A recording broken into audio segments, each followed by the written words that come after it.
আছেন সকলে? আশা করি ভালো আছেন। অঙ্কনা ডেইলি লাইফস্টাইলে আপনাদের সবাইকে জানাই নতুন আরও একটি ভিডিওতে স্বাগত।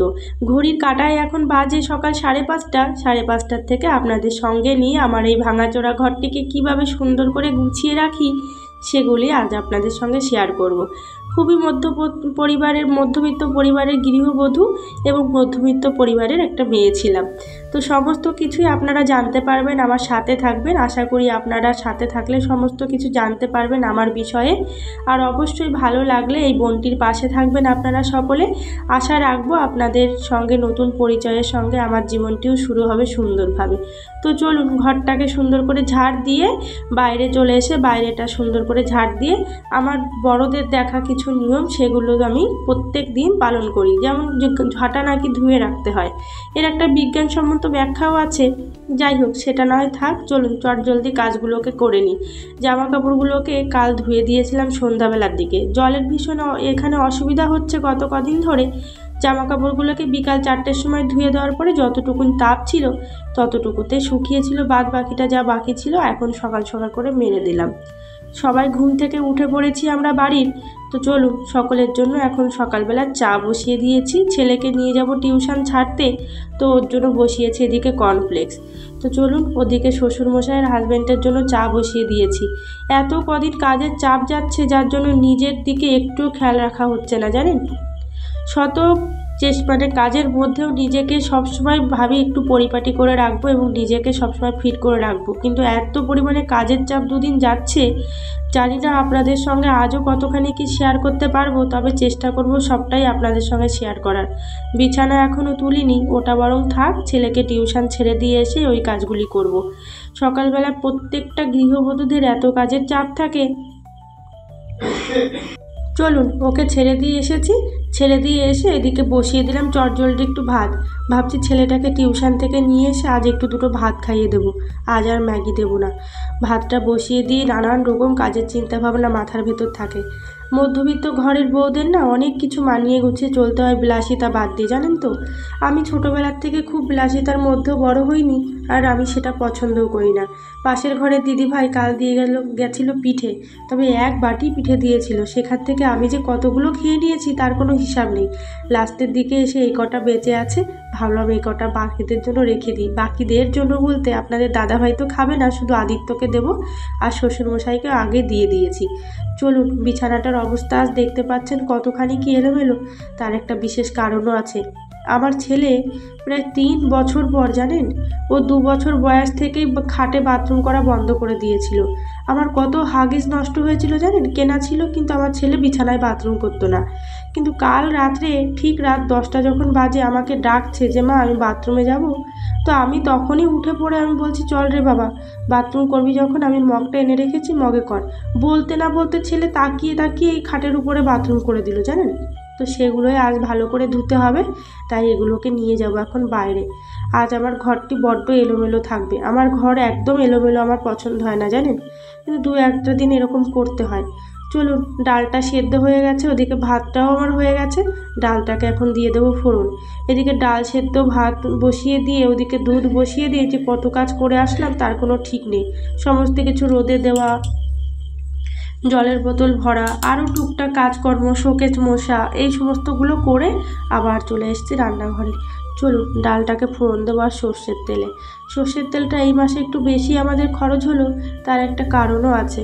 এবার মাসে সর্ষের তেলটা আপনাদের দাদাভাই নিয়ে এসেছিলো। আমরা তো সর্ষের তেলটা খাই না বাড়িতে, সাধারণত আমাদের সাদা তেলটাই খাওয়া হয়। তো চলুন, সর্ষের তেলে রান্না করলে কিন্তু স্বাদটাও ভারী ভালো আসে।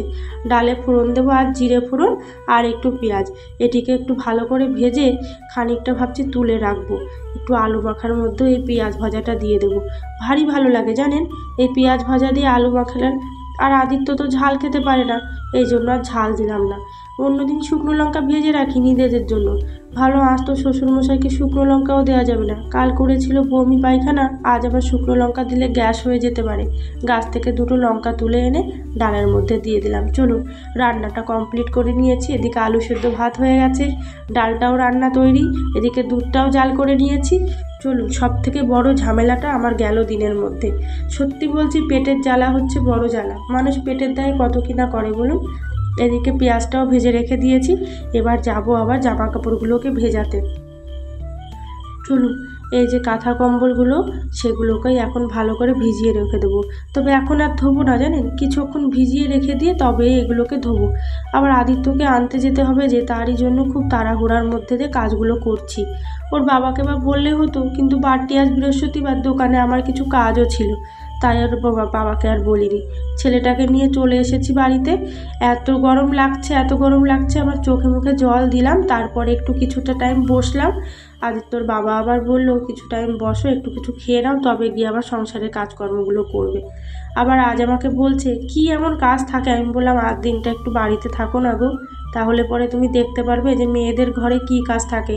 প্রত্যেকটা মেয়েদের ঘরে এত রকম কাজ থাকে, সেটা পুরুষরা খুব কম লোকেরাই বোঝে।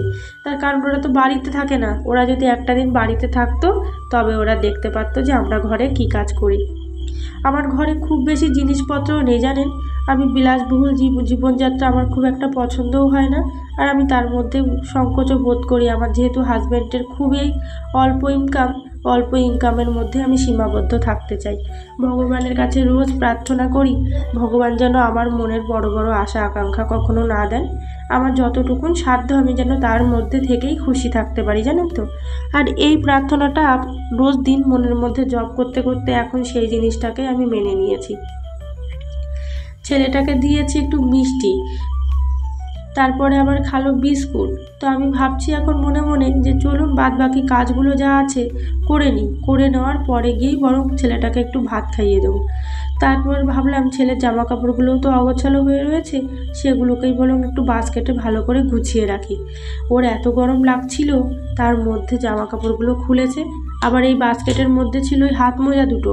দেখতে পেয়ে বলছে, মা আমাকে হাত মোজা দাও, আমি পরবো। জানেন তো, আগের দিন রাত্রেবেলায় দেখতে পেয়েছে, তো সেদিন থেকে আবার এই হাত মোজা পরা শুরু। এত অদ্ভুত লাগছে, কি বলবো আপনাদেরকে, বলে বোঝাতে পারবো না। ওকে এতবার বলছি, বাবা এই গরমে হাত মোজাটা খোল, কিছুতেই শুনছে না ছেলে। কারণ নতুন জিনিস দেখতে পেলে সব বাচ্চাদেরই তো একটা আকর্ষণ থাকে। আর এই 4টে প্যান্ট দেবো ফেলে, ভেবেছিলাম কোনো বাচ্চা আসলে তাদেরকে দিয়ে দেবো। সেদিন মোবাইলে দেখছিলাম যে বাচ্চাদের জামা কাপড় নাকি কাউকে দিতে হয় না। তবে ভাবছি নতুন কিছু জামা কাপড় আছে, যেগুলি আমার ছেলের একেবারেই হয় না, ছোট হয়ে গেছে, সেগুলি বরং তাদের আসলে দিয়ে দেবো। অনেক মানুষ আছে জানেন, বাচ্চাদের জন্য জামা কাপড় নিতে আসে। আমার যেহেতু কোয়ার্টারটা লাস্টের কোয়ার্টার, আর ওরা আগের থেকে হয়তো দেখেও যায় যে এই বাড়িতে বাচ্চা আছে, আর আমার কাছেই ওরা আসে। ছেলেকে দিয়ে দেবো একটু আলু মাখা ডাল, এদিকে একটু মিষ্টি দিয়ে দিলাম। ওটাকেই আজকে ওর সকালবেলার খাবার দিয়ে দেবো। তারপরে আবার দুপুর 12:30টার দিকে চান করিয়ে খাইয়ে দেবো। এটা হচ্ছে আপনাদের দাদাভাইয়ের অফিস থেকে বিশ্বকর্মা পুজো উপলক্ষে মিষ্টিটা আমাদের ঘরে ঘরে প্রত্যেকটা স্টাফদের ঘরে দিয়েছে। তো কি দিয়েছে আপনাদের সঙ্গে একটু শেয়ার করি। দিয়েছে লাড্ডু, কেশরি লাড্ডু, অপূর্ব সুন্দর খেতে জানেন। দেখে এরকম লাগলে কি হবে, মুখের মধ্যে দিলে একেবারে বিলীন হয়ে যাচ্ছে। আর এত সুন্দর সুগন্ধি, ভীষণ ভীষণ ভালো খেতে। আর সঙ্গে আর একটা দাদা ভাই, উনিও অফিসার একজনই। তো আপনাদের দাদা ভাইয়ের সঙ্গে সম্পর্ক ভালো। আর তাছাড়া আমার ছেলেটাকে এত পরিমাণে ভালোবাসে অফিসের সমস্ত স্টাফরা, তো তার জন্য তারা আবার সকলে কেউ কেউ মিষ্টি দিয়েছিল, কেউ চিপসের প্যাকেট দিয়েছিল। কাল গিয়েছিল যেহেতু বাবার সঙ্গে অফিসে বিশ্বকর্মা পুজোর দিন, তো এই মিষ্টির প্যাকেটটাও ওর হাতে ধরিয়ে দিয়েছিল। অনেক মিষ্টি ছিল জানেন, আমরা গত 2 দিন ধরে খেয়েছি। আরও এই যে এতগুলো বেঁচে রয়েছে, সেগুলোকে একটু গুছিয়ে আবার রেখে দিলাম। স্নান করে নিয়েছি, স্নান করে এই যে টুকটাক যে কটা জামা কাপড় ছিল সেগুলোকেও ধুয়ে দিলাম। আজকে আমার সারাদিন ধুতেই আমার দিনটা কেটে গেল জানেন। তবে ভাগ্য ভালো, আজকে রোদটাও দিয়েছিল, ভগবানের কৃপায় আজ রোদটা উঠেছিল বলেই সমস্ত কিছু আমি ধুয়ে দিতে পারলাম। যদি বৃষ্টি হতো তাহলে আমি যে কী করতাম সেটাই আমি ভাবছি। চলুন গাছ থেকে ফুল তুলে নিই। এই গাছগুলো জানেন তো আমার নিজের হাতে লাগানো, খুব বেশি দিন হয়নি যে লাগিয়েছি, তবে খুব তাড়াতাড়ি করে ফল দিল গাছগুলোকে। এত ভালো লাগছে যে নিজের গাছ থেকে নিজে ফুল তুলে পুজো দিচ্ছি, তাও আবার ভিন দেশে থেকে, ভারী ভালো লাগে। গাছগুলো প্রায় আমার সমান হয়ে গেছে, দেখেছেন। লাগিয়েছি প্রায় 6-7 মাস হয়েছে, তারই মধ্যে গাছগুলোতে এত সুন্দর ফল দেওয়া শুরু হয়েছে। চলুন, পুজো করাও হয়ে গেছে। আজ বৃহস্পতিবারে তো একটু কাজের চাপ বেশি থাকে, পুজোটা আর আপনাদের সঙ্গে শেয়ার করিনি। চলুন, ওদিকে মা লক্ষ্মীকে পুজো দেওয়া হয়ে গেছে, বাবা ভোলানাথের মাথায় জল ঢেলেও পুজো করে নিয়েছি। অবশ্যই ব্লগটি কেমন লাগলো সকলে কমেন্টের মাধ্যমে কিন্তু জানাবেন। আর ভালো লাগলে একটা লাইক করে পাশে থাকবেন, চ্যানেলটিকে সাবস্ক্রাইব করবেন। আর অবশ্যই কমেন্টের মাধ্যমে কিন্তু জানাতে ভুলবেন না যে আমার কোথায় ভুল হচ্ছে, কোন জায়গাটা আমার আরও ঠিক করতে হবে। আমি তাহলে আপনাদের মনের মতন করে ভিডিও করার চেষ্টা করব। চলুন, এখনও কাজ কিন্তু শেষ হয়নি। সমস্ত কিছু তো রোদে দিয়েছিলাম, সেগুলোকেই তুলে এনেছি। আদিত্যকে এইগুলো ঠিকঠাক করিয়ে আবার যাব স্টার্ট করতে। সকাল 5টা থেকে আমার দিনের শুরুটা হয়, আর রাত 10টা পর্যন্ত এইভাবে অক্লান্ত পরিশ্রমের মধ্যে দিয়ে যে কখন আমার দিনটা কেটে যায় আমি নিজেও বুঝতে পারি না। শুধু দুপুর 2টো থেকে 4টে পর্যন্ত একটু রেস্ট নিই, কারণ ওই টাইমটা একটু রেস্ট না নিলে সত্যি বলছি শরীরটা চলে না সন্ধ্যার পরের থেকে।